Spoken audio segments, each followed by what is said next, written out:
Olá, boa noite.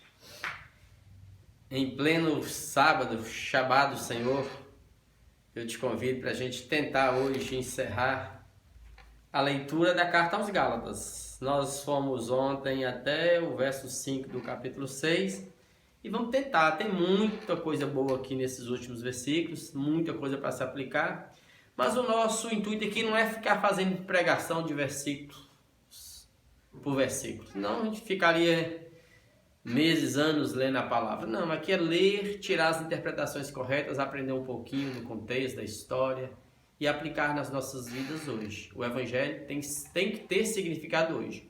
O Evangelho não é para uma outra dimensão, para outra vida, não, é para essa existência. O Evangelho é existencial. Ele tem que ter sentido hoje, senão não é Evangelho. Tem que ser boa nova hoje para nós. Então eu te convido agora para que você aquiete o coração, reúna a sua casa, abra a sua Bíblia, qualquer versão, e vamos ler. Eu estou com a versão atualizada, né? E nós vamos aprender o máximo que nós pudermos aqui agora. E, por favor, se você quer caminhar conosco aqui na leitura em ordem cronológica do Novo Testamento, versículo por versículo, se inscreve no nosso canal. E se gostou, divulgue, por favor. Vamos fazer isso para a glória do Senhor mesmo, não é por nós não. É para que vidas e vidas sejam abençoadas. Vamos assim, verso 6, né? No final, eu quero orar com você, em especial por nossas casas, neste momento que já está atravessando. Verso 6. Mas aquele que está sendo instruído na palavra, faça participante de todas as coisas boas aquele que o instrui. Paulo vai falar muito isso, é o cuidado que a gente tem que ter no trato com os líderes, com os verdadeiros discípulos de Jesus, com os verdadeiros pastores, presbíteros, anciãos, aqueles que ensinam a palavra com temor, com simplicidade, com graça, sem nenhum interesse escuso, financeiro, maligno, perverso. A gente tem que aprender a discernir isso, porque os dias são difíceis, onde você vê muita gente comercializando o Evangelho, vendendo o Evangelho. Não está interessado na sua vida, na sua alma, está interessada neles mesmo, no sustento, na boca deles. São pessoas que foram se corrompendo ao longo do processo. Então a gente não pode misturar as coisas, amados. Você vai encontrar muito homem, muita mulher de Deus que de fato prega o Evangelho por chamado, porque ele tem um dom. E essa pessoa que tem um dom, que tem esse chamado, ele sabe que Deus vai cuidar dele. Então, Paulo está ensinando para aqueles irmãos ali na Galácia. Irmãos, vocês que estão sendo instruídos pelos nossos companheiros que nós enviamos até vocês, os apóstolos que passam aí, os discípulos que passam aí e que instruem vocês no Evangelho de Jesus Cristo, na palavra, por favor, façam participando de todas as coisas boas que o Evangelho tem que ter, porque quem vive do Evangelho tem que comer do Evangelho. Você não pode atar a boca do boi quando ele está pisando o trigo, não. O trabalhador que planta tem que ser o primeiro a comer do fruto do trabalho. Então abençoe essas pessoas materialmente, cuide deles. No caso deles aqui, não os despeça sem dar o sustento para a caminhada, para a nova jornada deles, não. Coloque tudo ao dispor deles. Então eu te convido a cuidar bem dos bons missionários, dos bons evangelistas, dos bons pastores. Eu sei que tem muito nego aí, de fato, fazendo coisas horríveis. Eu não quero citar mais isso, porque vocês sabem, eu tenho me tornado um crítico ferrenho disso. Mas a gente faz isso para preservar o Evangelho, para que as pessoas caiam em si. Não vos enganeis, amados. De Deus não se zomba. Não dá para escarnecer de Deus. Então fique ciente hoje, qualquer um que está me escutando nesse instante, não brinque com Deus. Não zombe, não escarneça. É claro, é simples. Pois aquilo que o homem semeia no chão da terra, isso ele vai colher. Vai colher.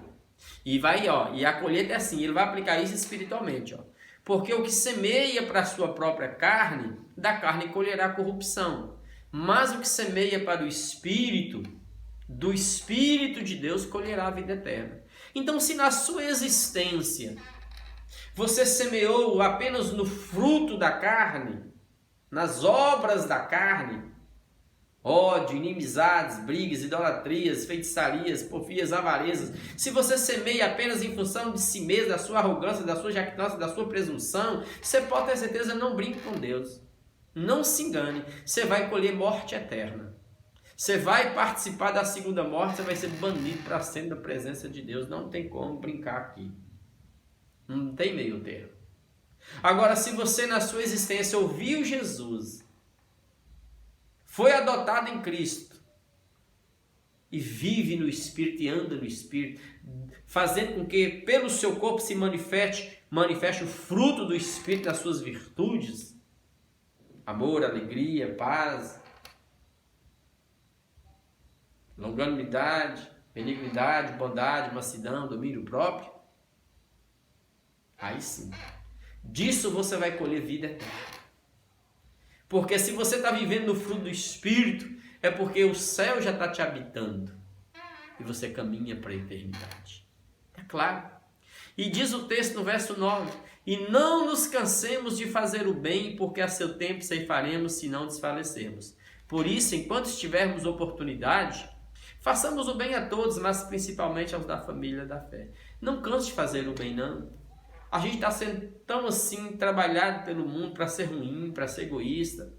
E eu chamo a atenção porque quando Paulo fala aos Timóteos, né, no capítulo 4, parece da segunda carta dele, ele fala assim que nos últimos dias sobrevirão tempos selvagens, tempos difíceis.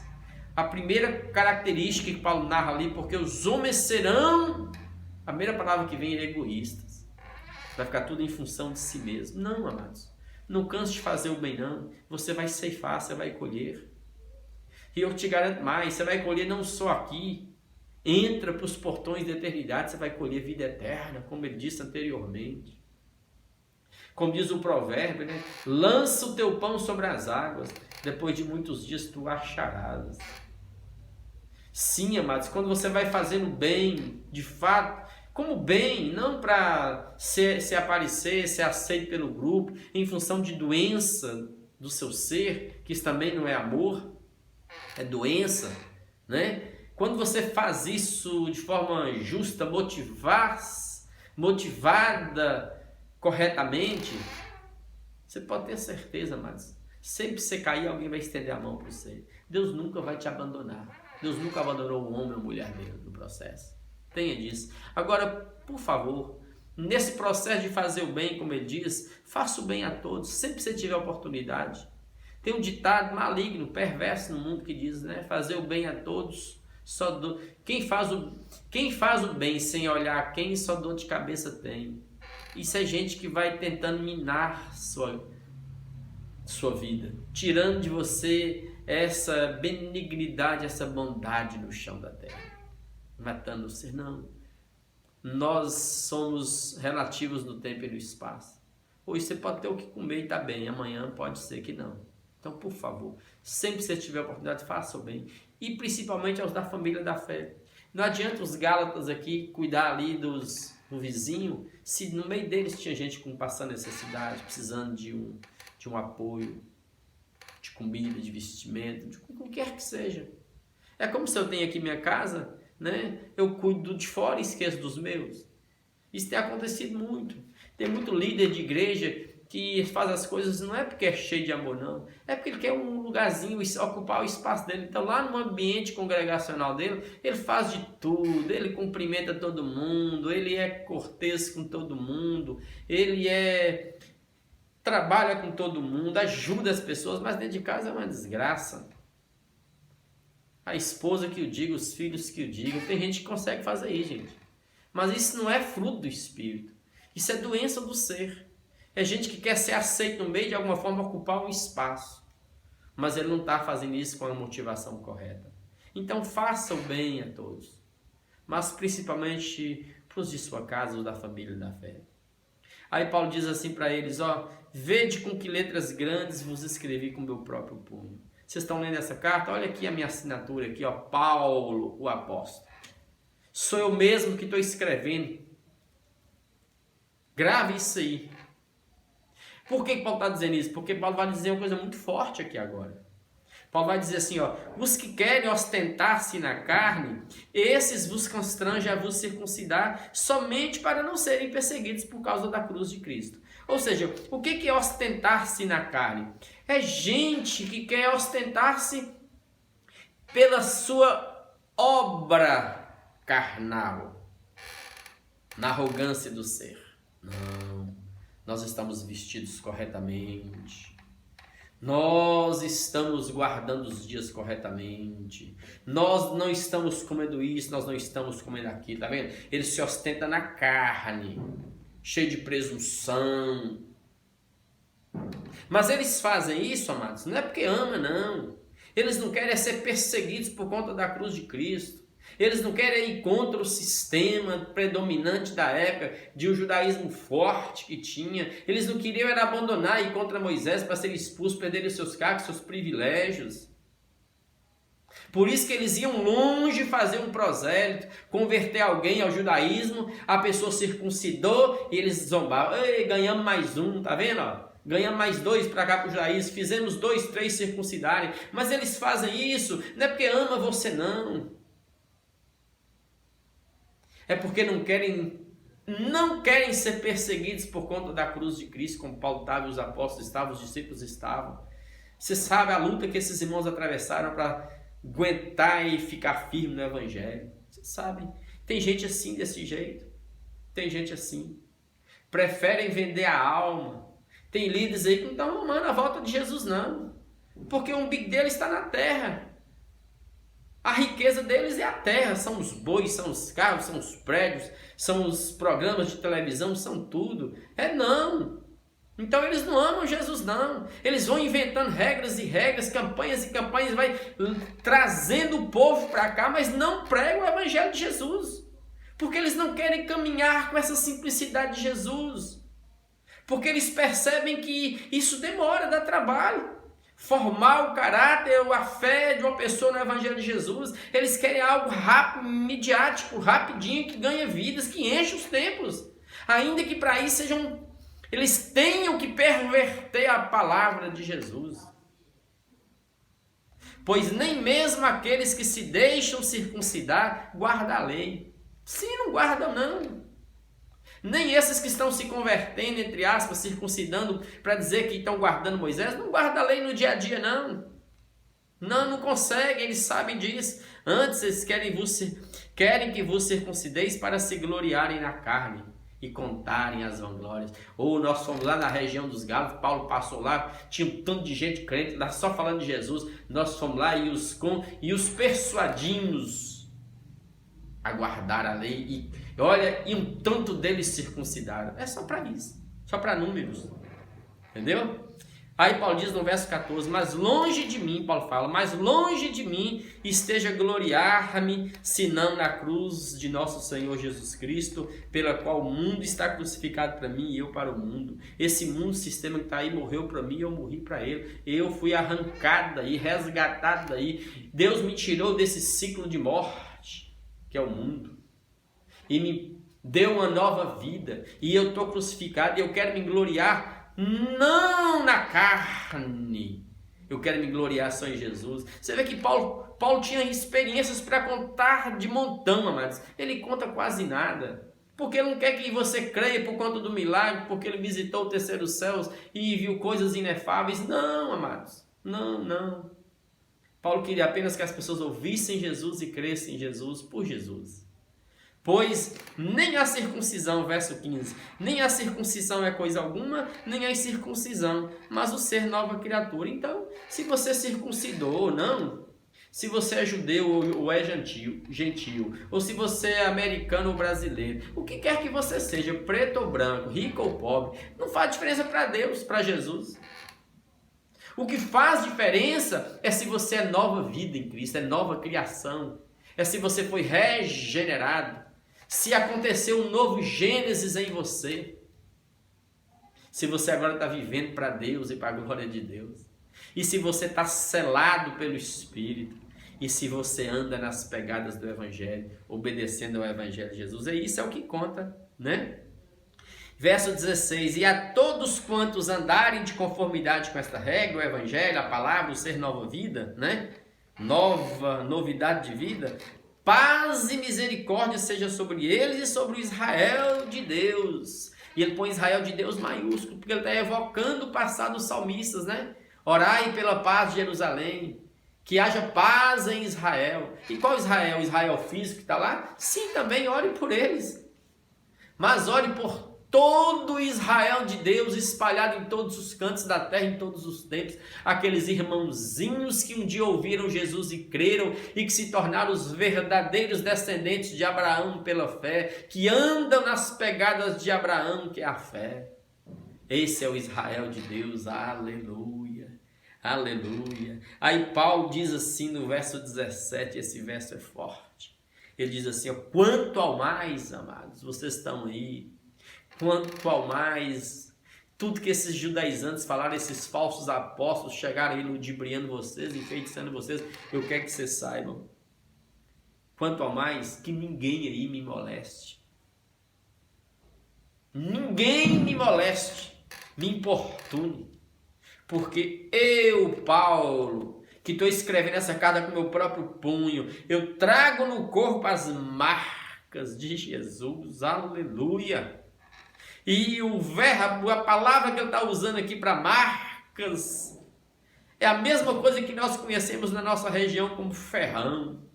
É o ferro do dono, que vai lá no fogo, brasa viva, lá fogo vivo, e vai no animal e ferra. É meu, propriedade minha. Paulo está usando esse texto, que serve também não para o ferrão, mas para um ferrete. É como se fosse uma agulha, que eles furavam as orelhas dos escravos naquele tempo, para marcar o novo dono daquele escravo. Sempre que ele era vendido, a orelha dele era furada, ferro passava ali. Não, amados, Paulo está dizendo assim, eu trago no corpo essas marcas de Jesus. Eles ostentam-se na carne porque tem uma marca que ninguém vê, está lá no prepúcio do pênis, uma circuncisão.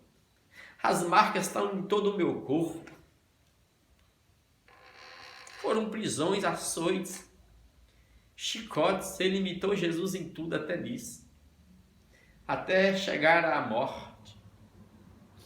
Depois que Nero colocou fogo em Roma e colocou a culpa nos cristãos, a cabeça de Paulo rodou. E eu te convido a carregar na sua vida as marcas de Jesus, amados.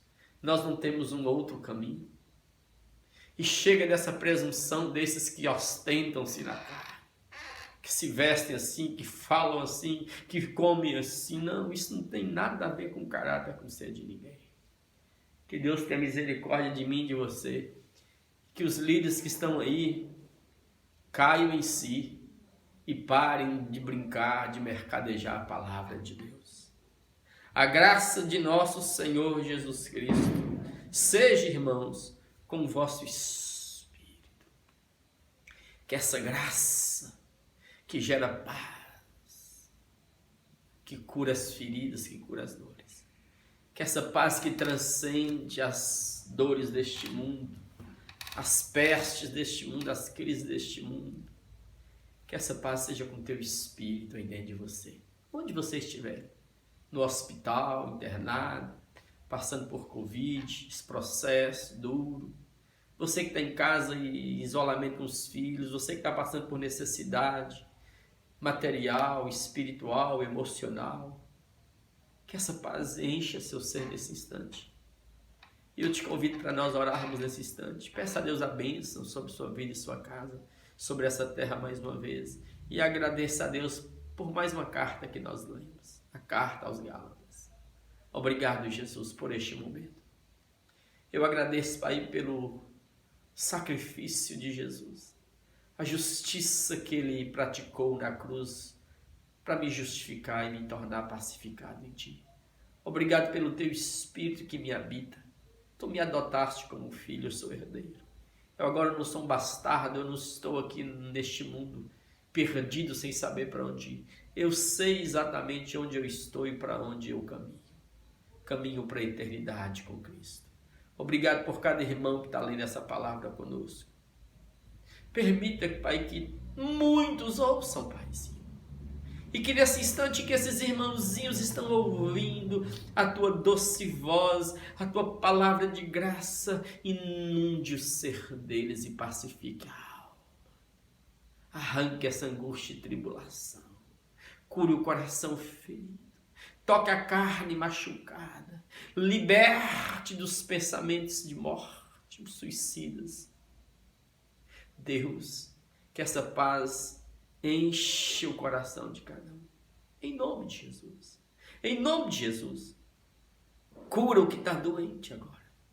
Cura, Senhor. Sopra o vento do teu Espírito dos quatro cantos da terra e cumpra os teus mistérios nesses dias, levantando o povo do Senhor, Pai. O verdadeiro Israel de Cristo, que não se cansa de fazer o bem e de caminhar juntos, cuidando uns dos outros, na mesma pegada do Evangelho, no mesmo Espírito de Cristo. Obrigado, Deus. Obrigado, Deus. E permita que muitos líderes que se divorciaram, que estão distanciando do Evangelho, permita que a ficha deles caia e que eles voltem aos pés da cruz. Venha sobre nós o teu reino e abençoe-nos nesse instante. É assim que nós oramos gratos por tudo, Pai, por tudo, em nome de Jesus, para a glória de Jesus. Amém, amém e amém.